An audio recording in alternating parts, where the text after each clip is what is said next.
स्वागतम, सुस्वागतम, सुस्वागतम. चापडगाव हायस्कूल, चापडगाव. इयत्ता 5वी, विषय मराठी.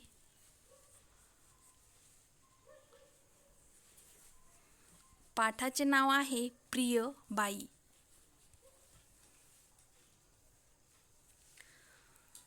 विद्यार्थी मित्रांनो, पत्र लिहायचं म्हटल्यानंतर पूर्वी काय असायचे? पत्रांचे व्यवहार असायचे. पूर्वी फोन किंवा टेलिफोन वगैरे असे काही नसल्यामुळे संदेश हा पत्राद्वारे पोहोचल्या जात असत. आणि जो पत्राद्वारे संदेश पोहोचल्या जात होता, त्या पत्राद्वारे जो संदेश कशा पद्धतीचा असावा, त्याचा मजकूर कुठे लिहिला असावा, त्याचा पत्ता कुठे लिहिला जावा, हा आपण पाहणार आहोत.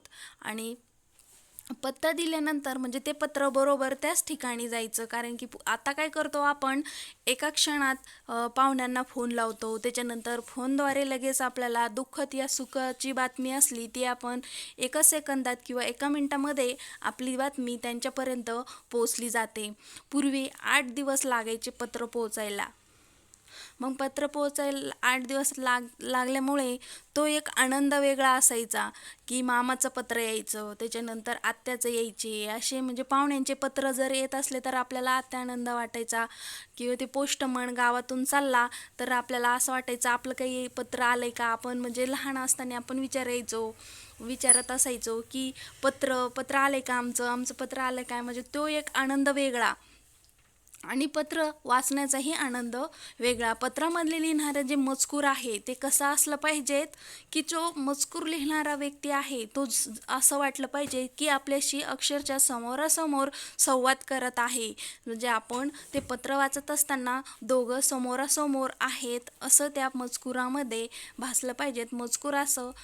मजकूर हे आपलं व्यवस्थितरित्या व आपल्याला भावणारं असलं पाहिजे. तसंच हे पत्र एक शाळेतील मुलगी आहे, तिने त्यांच्या बाईंना पत्र लिहिलेलं आहे. बघूया त्या पत्रामध्ये तिने काय लिहिलेलं आहे. दापोलीला राहणाऱ्या उर्मिलाने टीव्हीवर बातमी पाहिली होती. त्या बातमीमध्ये तिला त्यांच्या तिसरीच्या बाई दिसल्या होत्या. आदर्श शिक्षक पुरस्कार मिळालेला होता. उर्मिलाने बाईंना आनंदाने अभिनंदनाचे पत्र लिहिले. त्यातून जुन्या आठवणी जाग्या झाल्या. विद्यार्थी मित्रांनो, टी व्हीवरती बातमी बघत असताना जी उर्मिला आहे तिला त्यांच्या तिसरीच्या शिकवणाऱ्या ज्या मॅडम आहेत त्या मॅडम तिला दिसल्या. ते दिसल्यानंतर आपल्याला जर एखादा व्यक्ती आपला पाहण्यात आलेला, आपण त्याच्याशी संवाद केलेला जे व्यक्ती जर आपल्याला दिसला टी व्हीवर असो किंवा पेपरवर, तर आपल्याला काय होतो, आनंद होतो आणि आपण सगळ्यांना सांगतो की मी यांच्याशी बोललेली आहे, हे यांच्याशी माझा संपर्क आलेला आहे, हे मी पाहिलेले आहेत, हे व्यक्ती मी पाहिलेले आहे असं आपल्याला वाटतं. तसंच ही तर त्यांच्या शाळेतील मॅडम, तिच्या तर ह्या शाळेतल्या मॅडम होत्या. मग शाळेतले आपले शिक्षक म्हटल्यानंतर आपल्याला सगळ्यात जास्त आपण विश्वास ठेवतो हा शिक्षकावरती. आणि शिक्षक हे आपले पहिले गुरु असतात. आणि शिष्य आणि विद्यार्थ्याचं, शिष्य आणि गुरुचं नातं हे जवळीक असं नातं असतं. या नात्यामध्ये तसंच लहान असताना शिक्षकाचं हे जवळीक खूप आवडते आणि अट्रॅक्टिव्ह वाटते आणि शिक्षकाविषयी आपल्याला स्नेह वाटतो. आणि तसंच हिलाही खूप अत्यानंद झाला. बाईला तिने आदर्श पुरस्कार मिळाला होता, तर उर्मिला हे बाईंना पाहून खूप आनंद झाला. नंतर मग तिच्या ज्या जुन्या आठवणी आहेत त्या जाग्या झाल्या.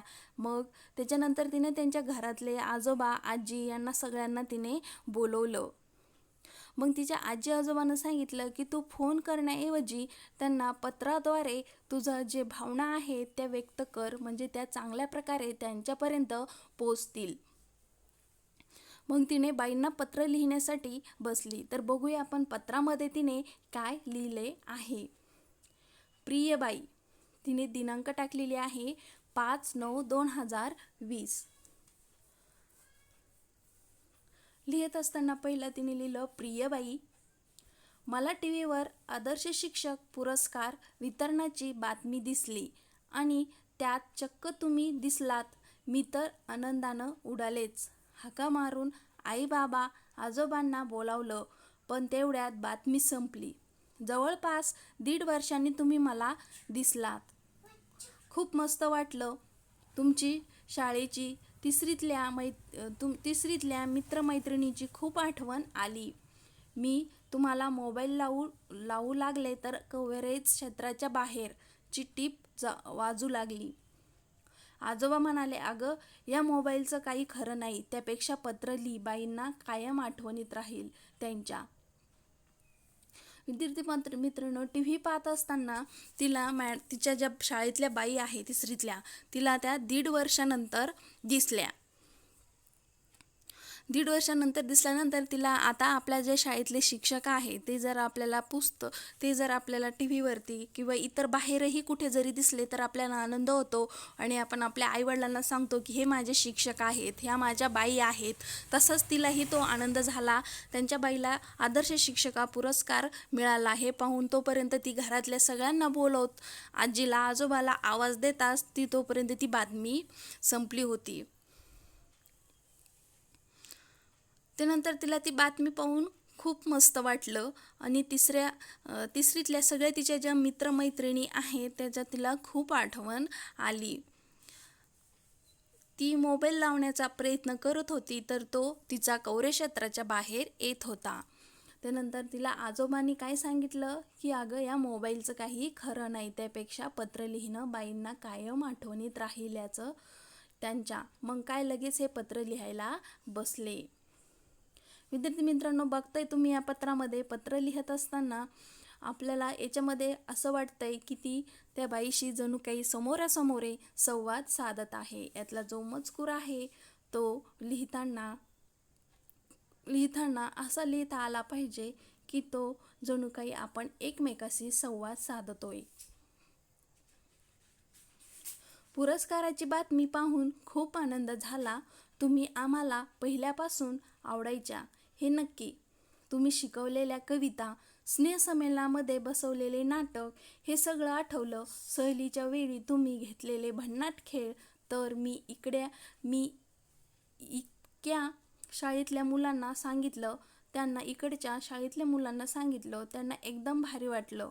मला तिसरीत होते तेव्हाची आठवण येत राहतेच. पाचवीत आल्यापासून मी शाळेत एकटी चालत जाऊ लागले.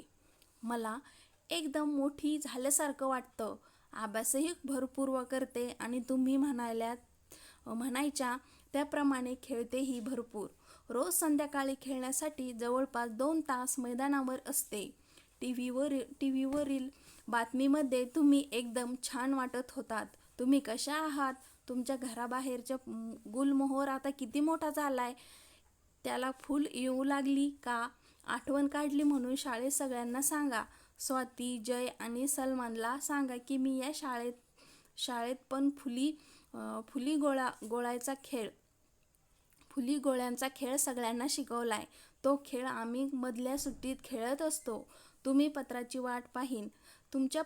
वाट पाहीन. तुमचे पत्र मिळाल्यावर मी शाळेत सगळ्यांना दाखवीन.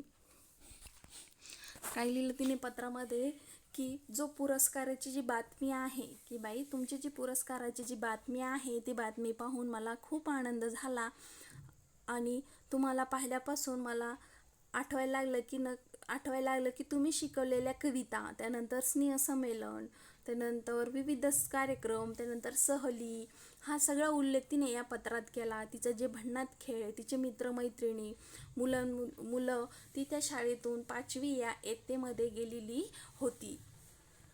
मग तिच्या ज्या तिसरीच्या मैत्रिणी आहेत, चौथीच्या मैत्रिणी आहेत, तिसरीतल्या ज्या मॅडम तिला त्या शिकवायला असल्यामुळे तिला त्या मॅडमची खूप आठवण येत होती. त्या आठवण तिने या मजकुरात लिहिलेली आहे. त्यानंतर 5वीत आल्यापासून मी शाळेत एकटीच चालत शाळेत जाते. ती म्हणते की मी शाळेत एकटी जाते कारण की मला असं वाटतंय मी खूप मोठी झाल्यासारखं मला वाटतंय. रोज संध्याकाळी ती खेळण्यासाठी जवळपास 2 तास मैदानावर जाते. बाईंनी सांगितलेल्या जसे त्या नियम आहे, जसे शिक्षक विद्यार्थ्यांना सांगतात टाईमटेबल, जसा बाईंनी त्यांना टाईमटेबल करून दिलेला होता त्या टाईमटेबलनुसार ती चालत असते.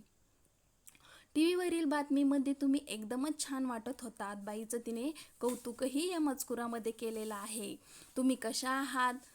तुमच्या घराबाहेरचे गुलमोहर आता किती मोठे झाले. तिने सगळ्यांची चौकशी केलेली आहे की बाईंना विचारले तुम्ही कशा आहात, तुमची तब्येत कशी आहे. त्याच्यानंतर त्यांच्या घरासमोर असलेलं जे गुलमोहराचं झाड आहे ते झाड मोठं झालंय का, त्यात फुलं येऊ लागलीत का, असे ती प्रश्न केलेला आहे. त्यानंतर आठवण काढली म्हणून ज्यांचे जे शाळेतले विद्यार्थी आहेत त्या शाळेतल्या विद्यार्थ्यांनी ती म्हटली की मी त्यांची आठवण काढलेली आहे. स्वाती, जय, सलमान हे काय आहेत तिचे मित्रमैत्रिणी आहेत. आणि फुली गोळ्यांचा खेळ, ती म्हणते की ती त्यांचा जो खेळत असलेला जो खेळ आहे तो खेळ 2 तास ती मैदानावर ते खेळत असताना तो खेळ तिनेच तिथल्या ज्या शाळेतले विद्यार्थी आहेत तिचे जे मित्रमैत्रिणी नवीन झालेले आहेत त्यांनाही तिने तो खेळ शिकवलेला आहे. आणि बाईंना म्हणते की मी तुमच्या पत्राची वाट पाहते, तुमचे पत्र मी माझ्या इथल्या सगळ्या शाळेत सगळ्यांना दाखवीन. तुमचीच उर्मिला. आणि पत्ता लिहिलेला आहे तिने उर्मिला माने, मुक्काम पोस्ट, तालुका दापोली, जिल्हा रत्नागिरी आणि पिनकोड टाकलाय. पिनकोड हा महत्त्वाचा असतो. त्यानंतर तिने तिच्या राहण्याचा पत्ता टाकलेला आहे आणि तिचं नाव टाकलेलं आहे.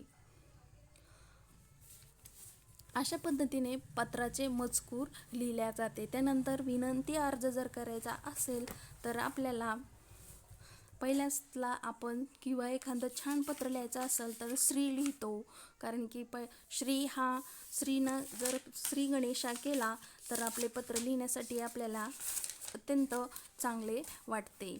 त्याच्यानंतर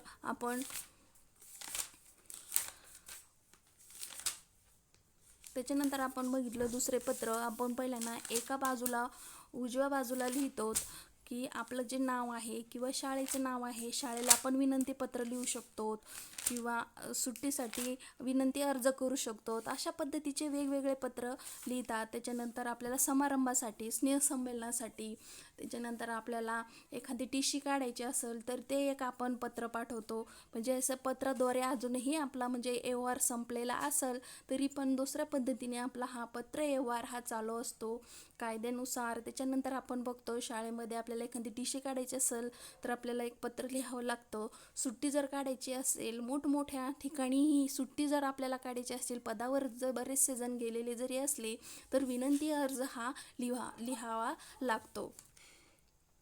त्याच्यानंतर उजव्या बाजूला आपला पत्ता किंवा नाव पूर्ण पत्ता टाकला जातो आणि दिनांक टाकला जातो. त्याच्यानंतर खाली लिहितो प्रिय बाई उर्मिला, जे काही असेल ते, अनेक आशीर्वाद. बाईंनी उर्मिलेला पत्र वाचून काय उत्तर पाठवले असेल याची कल्पना करावं तसे पत्र आपण लिहा. आपण बघू बाईंनी काय कल्पना केलेली असेल ती आपण उर्वरित भाग उद्याच्या तासिकेला पाहूया. धन्यवाद विद्यार्थी मित्रांनो.